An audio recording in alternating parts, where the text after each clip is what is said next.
فيديو أو قبل يسوي استعماله أو يسوي طورة ما قرت مركز دنبا هذا نوع يسوي درعت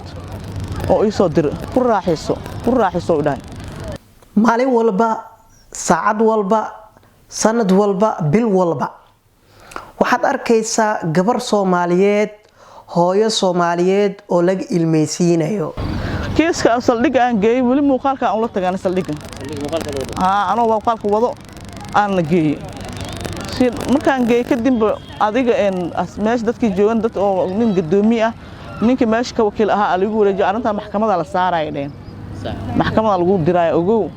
cid ii dirtana malan maxkamadda cid saartana malan ninkaas waa la soo qabanayna wax soo qabtayna malaha assalaamu calaykum kulan wacan oo wanaagsan saaxiibun ku salaamay meel walba aad joogto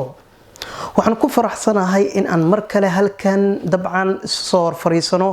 isla markaana barnaamijyaadkeen aan halkan iskaga la sii ambaqaadno dabcan inta aad nooshahay noloshaada iyo waayuhuba waxay ku barayaan in waxyaabo badan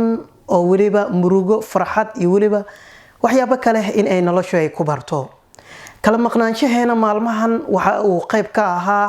marxaladaha dunidan aad ku weyn aynu ku noolnahay waxyaabaha ku soo kordha ee bahaygana uu ku qadaro dabcan ma aanu jeclayn inaynu intaan kala maqnaano balse qadarta iyo duruufaha dunidan ayay qayb ka tahay kala maqnaanshaheena barnaamijkeena sidoo kalena waxyaabaha halkan aan idinkaga soo gudbino waxay ahaayeen waxyaabaha xiligaas ka taagan barta social mediaha muuqaalkan waa muuqaal aad iyo aad ii qiireeyay isla markaana aan marnaba ka filaynin in rag Soomaaliyeed ama nin rag ahi oo sidaasi sameynayo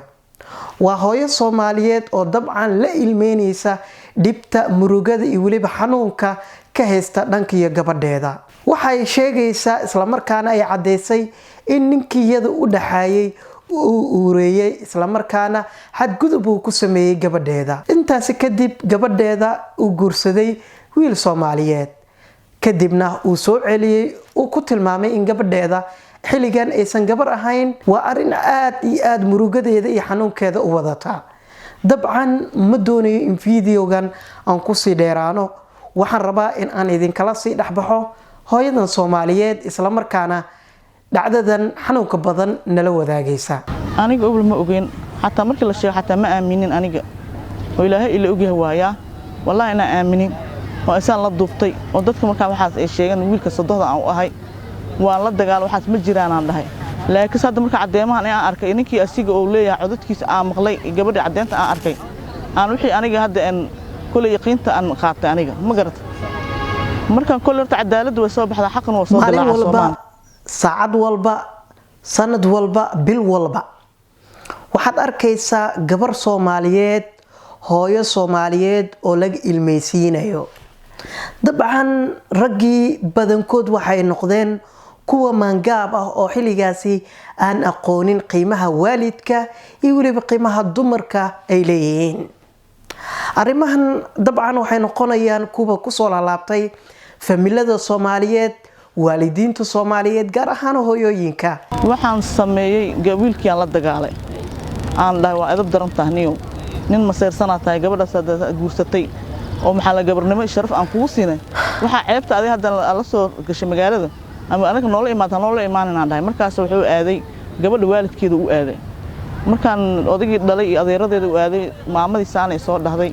oo maxaa la dhahay xaqiiqada markaan u sheegay bay diiday waa ka diiday markii dambe markii aniga ninkii oo dhaartay dan dhaartii aan iska qaatay Soomaal oo banaankaas aan kala marno aan ku kala tagnay anay asi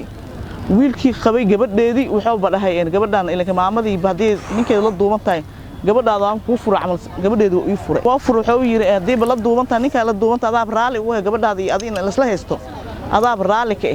buu yiri ninkii marka aniga horta aan iska xijiyo macnaa iska canaantay aan dhahay waa adab daranta aan dhahay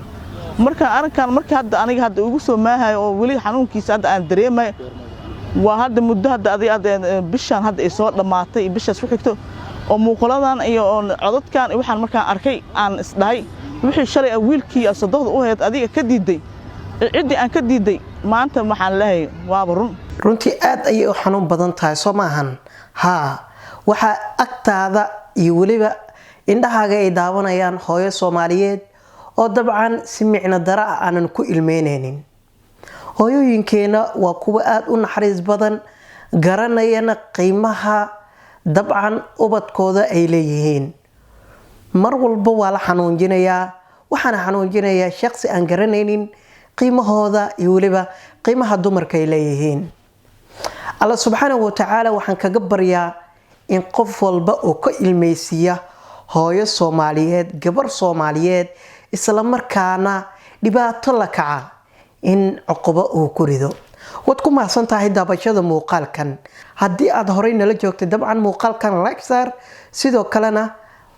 si share garee haddii aad nagu cusub tahay subscribe saar channelkeena si aan u helno saaxiibo badan oo wanaagsan sida adigoo kale